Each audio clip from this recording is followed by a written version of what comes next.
आज एक ताज़ा मामला आयल बा। भाई वीरेंद्र जौन मनेर के विधायक बाण उनसे जुड़ा हो और एक पंचायत सचिव से बात कर रहल बाण। कौन तरीका से बात कर रहल बाण, का उनकर बिहेव बा, इस सब कुछ जनता के सामने प्रदर्शित हो चुकल बा। तो नमस्कार, रउआ देख रहल भूषण भोजपुरिया चैनल। रउआ एकरा के लाइव और सब्सक्राइब कर ली ताकि कुछ नया और नया जानकारी इस तरीका के रउआ हमेशा मिलत रहे। तो भाई वीरेंद्र जौन राजद के विधायक हैं, तो उनका बात करने का शैली और एक तरह से कहीं कि लंपटगिरी उनका हमेशा दिखते रहेला।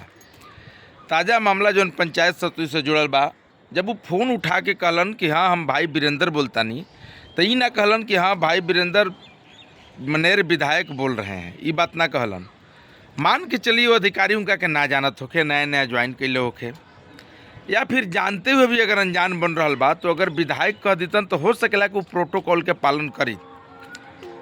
जौन क्यों ना कैलस ओकरो गलती बा, ओकरो पर कार्रवाई होके के चाहिए ऐसा पंचायत सचिव पर। लेकिन ओकरा बाद के जौन भाई वीरेंद्र के भाषा बा, वो भाषा बड़ा ही लोकतंत्र के लिए खतरनाक बा।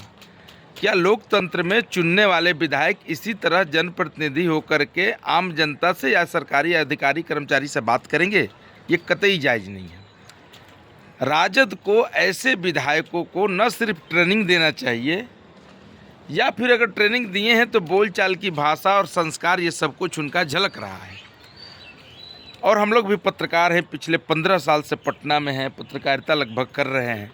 तो भाई वीरेंद्र को बहुत अच्छा से हमनियों के जानते हैं। भाई वीरेंद्र के बोले के बात करे के शैली कभी ठीक ना रहा।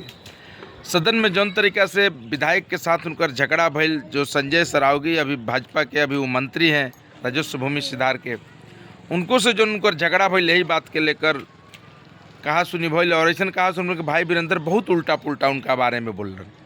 तो भाई वीरेंद्र को उल्टा पुल्टा बोले की आदत बा।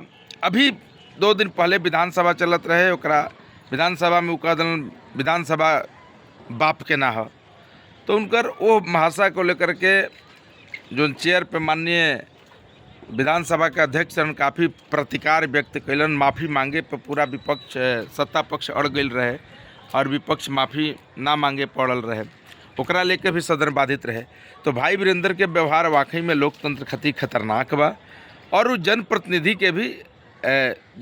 के ऐसा भाषा ना बोले के चाहिए, और वो पंचायत सचिव के भी इस तरह के कार्रवाई, इस तरह के बात ना करे के चाहिए।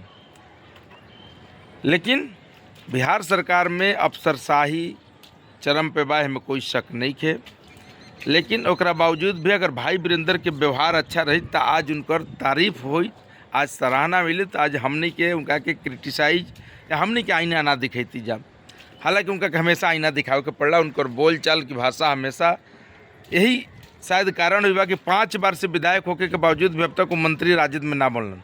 शायद ओकरो उनका टीस बा, खीस बा जो आम जनता पर या अधिकारी कर्मचारी पर समय पर उतारेलन। हालांकि ये कतई उचित नहीं है। धन्यवाद।